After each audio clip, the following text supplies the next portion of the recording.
was the hottest one you've tasted? I have one at home called The End that my buddy Willie got for me as a gag.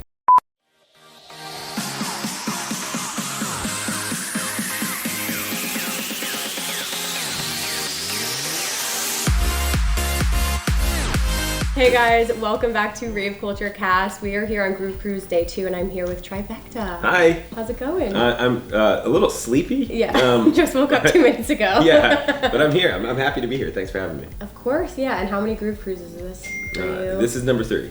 And how does it, what keeps you coming back? Yeah. I gotta ask. All right. I always tell the story. The first time I went on Groove Cruise, I'm not a cruise person. I do not like cruises. I want nothing to do with them. And the first time I got booked on it, I had second thoughts, and I was like, oh, I honestly don't think I want to do this. Yeah. And I was trying to fight my way out of it and everything like that. And ultimately, I bit the bullet and I did it. Second I got off that boat, I said, put me on the next one immediately. Nice. It's just the best time ever. I don't know what it is. Honestly, there's something about kind of you're metaphorically kind of jumping off the deep end, going on a cruise and just sort of figuring it out. Puts you out of your comfort zone. You play sets that you wouldn't normally play. Right. And you go back to back with people. You do all this stuff that you wouldn't normally do. And to me, it makes it sort of almost like a journey. It's almost like a little personal journey. I almost feel like I went into the woods and took psychedelics for a week or something. You know, you come back and you're like, man, I've seen some things. Yeah. You know? You've been transformed. Yeah, it's as weird as it is. It almost kind of is a little transformational. Yeah. Yeah, and you said you got to play different sets because last night was a different vibe. Psytrance. Yeah. I love it. And tonight you're doing a back to back. Tonight I'm doing a back to back with Blastoise, who's one of my favorite artists, and we haven't even prepared anything, and I'm not like the world's greatest just freestyle DJ. Okay. So that's what I mean though. Right. You get out of your comfort zone. And it challenges you. It very much so. Yeah, and you're doing a lot of things, so I have to ask you. You're doing the Hot Ones challenge today. Okay. Do you have a favorite type of sauce? Oh yeah. I mean, all right. I got about 150 sauces. Okay. I'm not even kidding. Oh shit. Okay. But through all that, my one go-to still Old Faithful Frank's Red Hot. Okay. I love it. I love Frank's Red Hot. There's a lot of people who say it tastes too vinegary. I disagree. I love it. I think it's a classic. Ooh, and what was the hottest one you've tasted?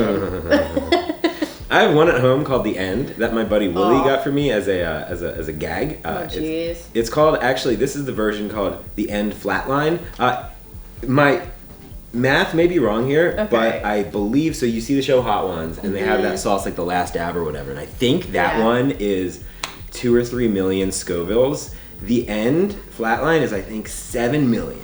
And it's a toothpick. You use a little toothpick, you put a little bit on your tongue, you spit into the sink for an hour. Yeah. It's no fun. Just life ending. Horrible. Yeah. Well, I want to go check that out today because I want to see how the competitors do in it. There was one dude the last 2 years. There's one dude, I don't think he's here this year, and he kicks my ass both times. Oh yeah.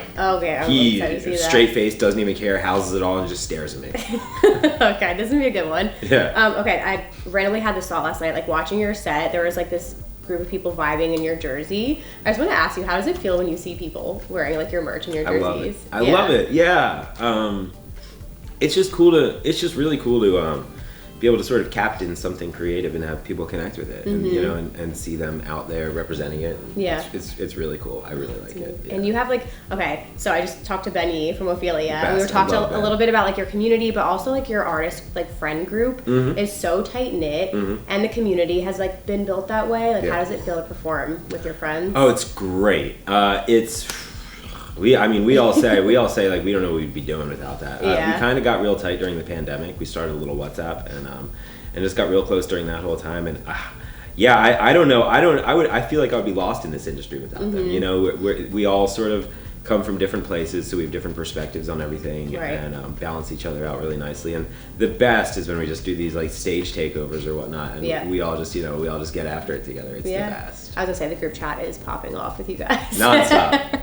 It's literally nonstop the whole weekend. Yeah. Okay, how would your friends describe you? I don't know, Ken. How would you describe me?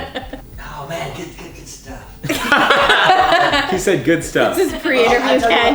How do I describe him? A bro. A bro. A bro. My okay, man. Very nice. Yeah, my man. You try. Too nice. Yeah. Aww. You saying he's too nice or I'm too nice? No, I'm saying he's too nice. Yeah, right? Yeah. Trying to get introspective. Some of them, okay, depending who you ask. Sure. You will get an answer ranging from the super nice dude to like an absolute insufferable pain in the ass and like an absolute grump. Okay. I am a good person though. Nobody's gonna say I'm doing them dirty, and nobody's gonna say I'm doing it. But yeah, no, I don't know if you ever seen the show Curb Your Enthusiasm with Larry David. Okay. I identify with him. I get very grumpy about things. Sort of the minutia, the people holding up lines, things like that. Standing in a line when somebody doesn't close the gap, like these things. Okay, I was good. It's good to get like introspective and just like see what people are kind of feeling for you. But okay, favorite tour memory. Oh God, my favorite tour memory is probably gone. Yeah. Man, that's You guys have a lot of moments where you like all get up on stage and it just seems like you're just like celebrating such a good time. Those are great. There's so many good ones, and thankfully I bring Drew, my photographer, around, and he documents everything, and I'll go through my photos and I'll be like, oh my God, I forgot this, I forgot that. This is amazing. I'm trying to think of a good one to tell you. I don't know. There's so many. Like one that just pops into my head is when we did Miami Music Week. I don't know, a year or two ago, and we got an Airbnb together, a bunch of the Ophelia guys. Okay. And one thing that just stands out is just us all grilling. It usually involves grilling. And at one point, I remember Wooly. We're always a little competitive with the steaks, cooking steaks. And I just look over and Wooly's trying to cook steaks, and he's got flames like feet up in the air and shit. I was just like, my man, how's that going over there? That didn't end well. No, I think it actually did. He usually, okay? he solves it, but it's just a really good visual, Him being like, it's all going great, and he's got flames up to his head. Yeah, exactly. That's awesome. I just think it's like special because even like the community that you guys have, like there's a huge Discord channel for Ophelia, which is like amazing. But like, how is your relationship with your fans kind of like developed? Great. I try to be present, and I try to be there and a part of the community. I don't really like the idea that you see some fan groups where, and this works for some artists, but like where you have like the mysterious artists that they just sort of worship. I don't really like. I kind of like being a man of the people. I kind of like being there and getting to know them and making real connections and being a part of the community that's being formed around the music, and they're great. There's some, there are a handful of them that'll travel all over, and that's just so cool. That's amazing. I think you build like lifelong fans that way, though. Even like interaction to interaction, like one-on-one time with people, like goes such a long way. Yeah. So you're like building that like one person at a time almost. Yeah, I'm a big fan of that. I'm a big fan of the idea that the more you become a fan, the more you're going to get out of it, and I'm a big subscriber to the idea that you need to find super fans and delight them. Like I like the idea 100%. that if you're going to be a fan of the whole Trivecta thing, there's a chance you might be absolutely delighted. At one point we might pull you backstage and like let you come say hi. We might do something like that. That's awesome. I like you might end up having a drink before a show. You might end up eating fucking hot wings. Yeah. I like that kind of stuff. Yeah. Have you read the book Superfans? No. What is it? I'll show you that. It's like literally that concept. Oh, like really? Basically like building your fan base from like the bottom up for like people who are like entry level to like your super fans at the top of like the pyramid. Interesting. And it talks about that, like literally how to like treat your super fans because like those are the people that's gonna like trickle down too. It's like it's I guess written for the author, I'm like, but it's like for people who have like fan building bases, any fan bases. Yeah, and like how to like treat your super fans. So I'll have to remind me that. It's really awesome. Really good. Yeah, good reading. Okay, music wise, I want to chat. So let's go. Come on. Since the release of The Way Back Up, how have you developed personally, professionally since then? In a lot of ways. Yeah. How much time do we have? You're good. Yeah, no, I know. I'll try to keep that one short. But yeah, in a lot of ways, personally, going out, doing a headline tour, doing a debut full album and everything like that, it challenges you to sort of level up and meet the sort of like next level of challenges, right? And routing doing the whole tour and doing all that and like being the one that has to sell the tickets that the fans are coming to see, and then the sort of stress of creatively, okay, like here's what I'm doing, like now you're in the big game, now you're out there, and now it's like, okay, you're no longer just coming up, it's kind of like, all right, here's where we sort of make or break, you know, here's everything that we've done creatively this whole time leads up to this. Right. And now it's like, if you fumble the bag, you're just another artist that kind of didn't quite do it. And the stress of that, you got to kind of not think about it like that, but the stress of that kind of, you know, and that plus all the touring with all of the whole, hey, like, you know, finish show, 3 a.m., straight to airport, next show. Yeah. You know, you do that. The tour was like a year. Oh my God. I was like, dude, what are you guys doing? Like the build up before, the tour, like the promo, everything. Yeah, it was, I mean, we ran it back. We added a part 2, and we were touring we toured from like May till like March. Oh my God, yeah. And I was like, yo, come on. So yeah, since then, like creatively, you know, finally I've gotten some time sort of to work on more music and really kind of work on the next body of work. Okay. Did you have time to like decompress after that? No.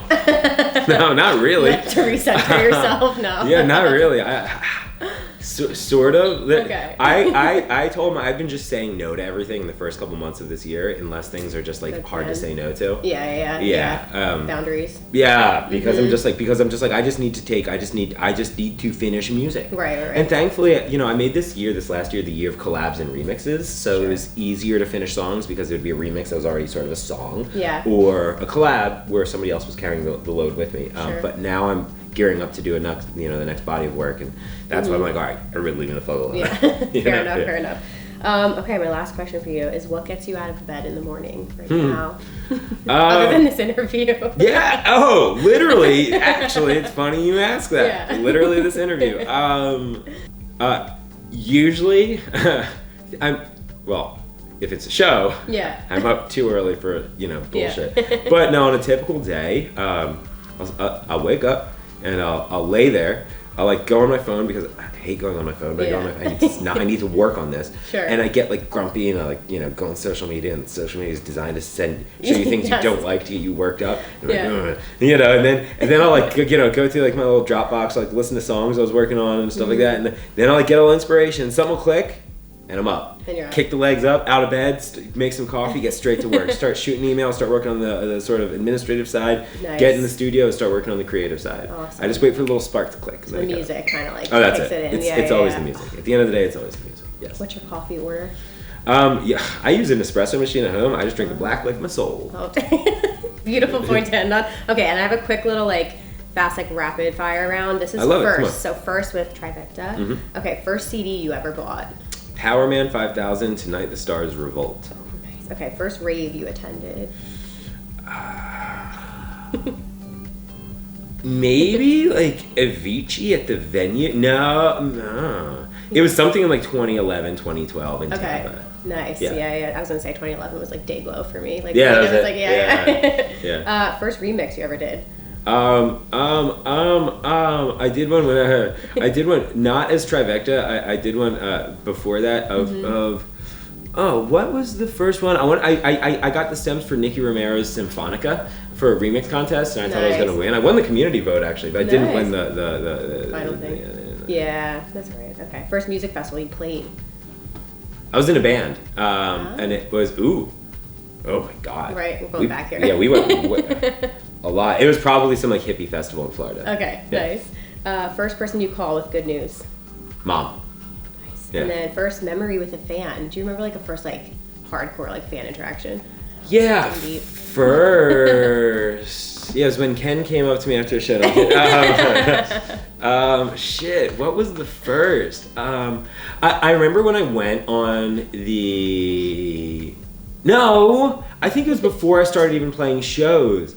There was like, I was releasing music on Monster Cat, and like that label is just, you know, at the time it was especially back then a lot of sort of like gamers and computer kids, you know, and so I wasn't playing shows, but I had like a million people listening online, but like it was very weird. It was like this weird disconnect, you know, because they were all over the world and they were like they don't go out, they're not going to shows, you know, like, and I was teaching guitar at the time, and the drum teacher came up to my room and he was like, hey Sam, like one of my students is actually a fan. Aww. And I think that's probably the first one that comes to mind. That's amazing. Hell yeah. Well, I'm so excited for your sets the rest of the weekend. Thank you so much for your time. Thanks for having me. Great questions. Of course. Bye guys. Bye.